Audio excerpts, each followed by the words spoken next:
Let us talk about human neural system. Human neural system is controlling a very complex organism, that is human being, which is made up of many different cells, many different types of tissues. So, human neural system itself is also very well developed.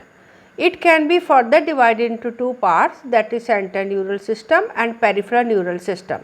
Central neural system, as it is clear from the name itself, that it is present in the center of the body, and if we talk about its function, there also it is having a very important or key role in the neural system.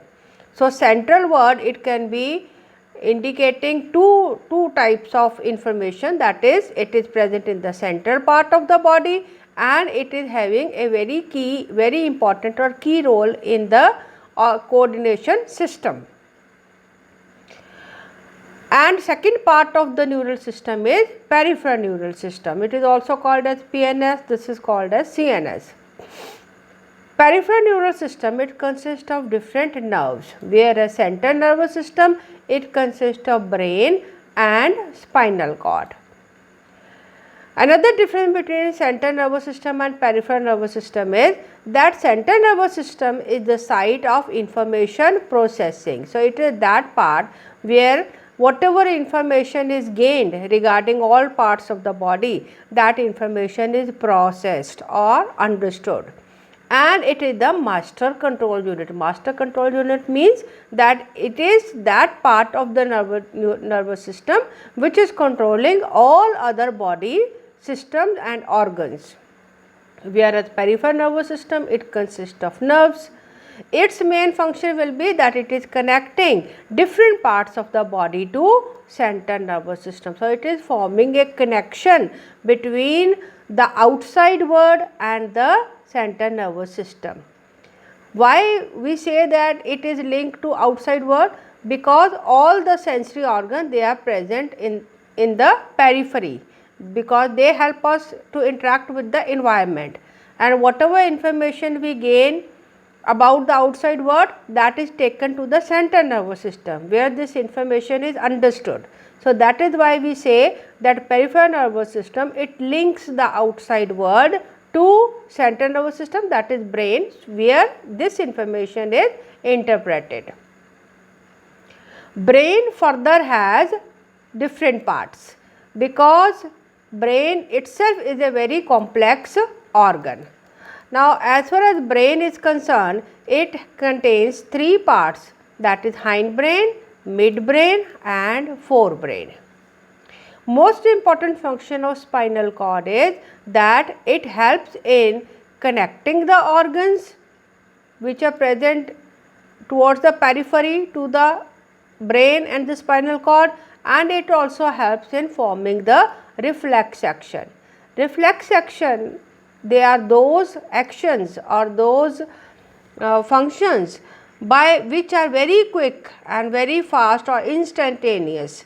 So, these reactions, they help our body to adjust with the changes in the environment, and these being very quick, they are very helpful in taking quick decisions.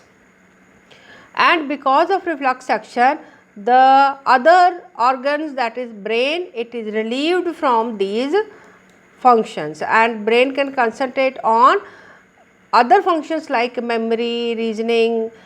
These are the main functions of brain. As far as three parts of brain are concerned, that is forebrain, midbrain and hindbrain, they can be further divided into three parts. Forebrain, it consists of cerebrum, then beneath this or in the position which is central to the brain, there we find thalamus, and the part below thalamus is called as hypothalamus. Forebrain is making major part of the brain, as in this picture also you can see that maximum part of the brain, it is made up of forebrain. Forebrain is the site for reasoning, for memory, for problem solving. So, all these activities, they are controlled by cerebrum, whereas thalamus and hypothalamus, they help in controlling the autonomic endocrine system. Hypothalamus is basically responsible for controlling endocrine system. Endocrine system we studied in the beginning of the lesson, that is the other part of the coordination system. So, all glands they are controlled by that part. The middle part of the brain is called as the midbrain. Hindbrain is further divided into three parts, that is pons, medulla oblongata and cerebellum. Cerebellum is the part which is present behind the neck toward the back side. So, that part is called as the cerebrum. Pons is the part which is responsible for sleep and arousal. It also helps in controlling certain activities like breathing, and it also communicates the message from hindbrain to forebrain. Whereas medulla oblongata, it is basically the seat for controlling vital survival functions like respiration, breathing, heartbeat. These functions they are controlled by medulla oblongata. Cerebellum is the seat which is the seat for controlling motor movement or voluntary actions of the body. So, muscles they are controlled by this part of the brain. It is also responsible for maintaining balance and equilibrium. So, what we see that different parts of the brain they are having different functions and they all work in a coordinated manner by themselves. This part of the brain which extends to the vertebral column, which lies inside the vertebral column, that is called as the spinal cord. As far as spinal cord is concerned, it is mainly responsible for controlling as well as for maintaining the reflex action. Let us try to understand what is reflex action. There are certain actions where the quick decision is taken without stimulus being sent to brain. So, here what we can see that when there is some stimulus which is received by the skin, it is taken to the spinal cord, where in the spinal cord this is interpreted and a response is generated. This response is directed to muscles where the movement is caused. So, this because it is not completing the cycle, it is forming an arc. This is called as the reflex arc. So, those organs which are involved in reflex action, they are called as reflex arc. Reflex action, it helps the organism in adapting to the environment very quickly. Now, we have already understood all the parts of brain and spinal cord. Let us talk about peripheral nervous system, which consists of different nerves which are connecting the CNS to the outside world. Now, in this there are different categories of nerve on the basis of origin, on the basis of flow of information and on the basis of effect.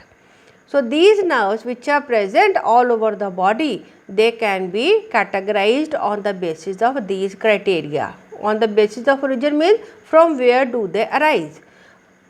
Regarding flow of information, that information it goes from what place to what place, and effect means that what is the function which is done by these nerves. Let us first talk about the different types of nerves on the basis of origin. On the basis of origin, that means from where they are originating, from where they are arising, peripheral neural system can be divided into two types, that is spinal nerves and cranial nerves. Spinal nerves, as it is clear from the name, they arise from the spinal cord, and these nerves control the function of rest of the body. In human beings, there are 31 pairs of spinal nerves. So, these nerves which are arising from the spinal cord, they are called as the spinal nerves, and we have 31 pairs of such nerves. Pairs means one on one side, one on right side and one on the left side. So, that way they form pair. Whereas in case of cranial nerve, cranial word means related to skull. So, these nerves, they are originating from the brain part. These nerves originate directly from the brain and they lie primarily in the head and neck region. Here in spinal nerves we saw there are 31 pairs, but cranial nerves are 12 pairs in number. So, these 12 pair again one on one side, right side, one on the left side. Cranial nerves, they have functions such like they help us to understand smell, sight, eye movement, feeling of face, etc. So, you see that these nerves, they are attached to very important sensory organ. Sense of smell is nose, sense of sight is eyes, and the auditory stimuluses, they are also received by these nerves. They also help in controlling the balance, hearing and swallowing. So, these functions, they are done by the cranial nerves. So, very simply you can remember that those nerves which arise from spinal cord, they are called as the spinal nerves. Those nerves which arise from the cranium, that they are called as the cranial nerves. And spinal nerves, they are 31 pairs and cranial nerves are 12 pairs. On the basis of another criteria, that is division on the basis of direction of flow of information, that means information goes from one place to another place. Peripheral neural system, they are divided into two categories, afferent fibers and efferent fibers. Afferent fibers are those which transmit impulse from the tissue to CNS. So, those nerves which take the information from tissue to CNS, they are called as afferent fibers. CNS means central nervous system, and we have studied that there are two parts of CNS, that is brain and spinal cord. So, that fiber or that nerve which is taking the information from tissue to brain or spinal cord will be called as afferent fiber. In comparison to this, efferent fiber, they transmit regulatory impulses from the CNS to the tissue. So, in other words, it is taking the information from organ to the CNS, and efferent nerves, they are taking information from the CNS to the periphery. So, these characteristic differences, they make us divide them into two types, afferent which are taking the information to the CNS and efferent which is taking the information from the CNS to other parts. So, these are all different types of nerves which may be present in your body. So, as far as the third category is concerned, that is differentiation on the basis of effect. What effect do they cause?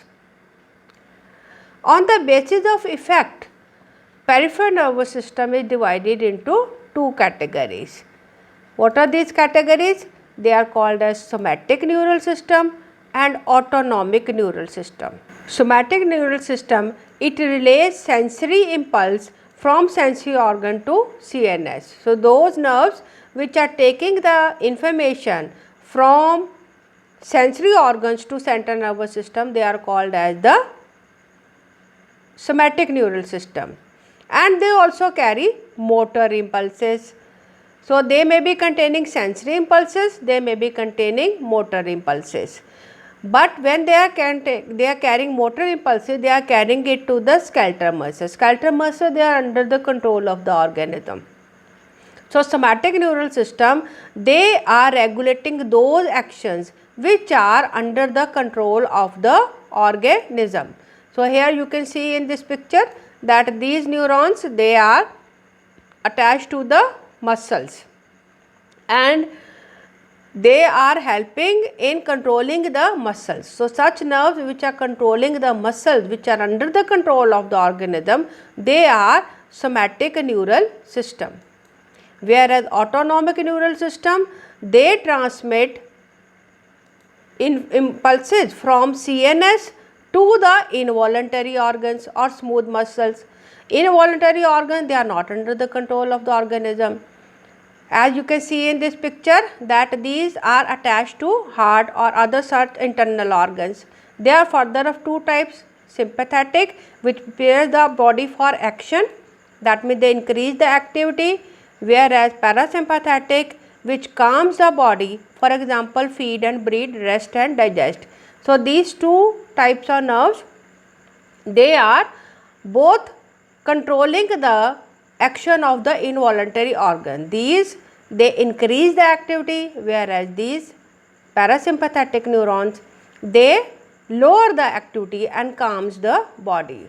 So, this way we have studied about all different types of organs which are related to human neural system. In other words, we have studied about human neural system being made up of two parts: central nervous system and peripheral nervous system. Central nervous system consists of brain, which is further made up of three parts: hindbrain, midbrain and forebrain, and spinal cord, which has main function as reflex action. Peripheral nervous system, it forms the link between the periphery, the organs, different organs to the central nervous system. They are called as nerves and they are further divided into different categories on the basis of origin, like spinal and cranial. Spinal, they arise from spinal cord, and cranial, they arise from brain. And on the basis of flow of information, afferent and efferent. Afferent, they take the information to the CNS, and efferent, they take the information from the CNS to different organs. And on the basis of effect, they are called as somatic or autonomic. Somatic are those which are attached to the voluntary muscles, and autonomic are those which are attached to involuntary muscles. And we have also studied that autonomic are further divided into two categories, that is sympathetic and parasympathetic. So, with this we have completed this topic. I hope you have enjoyed this lesson. In the next class, we will study about different parts of brain.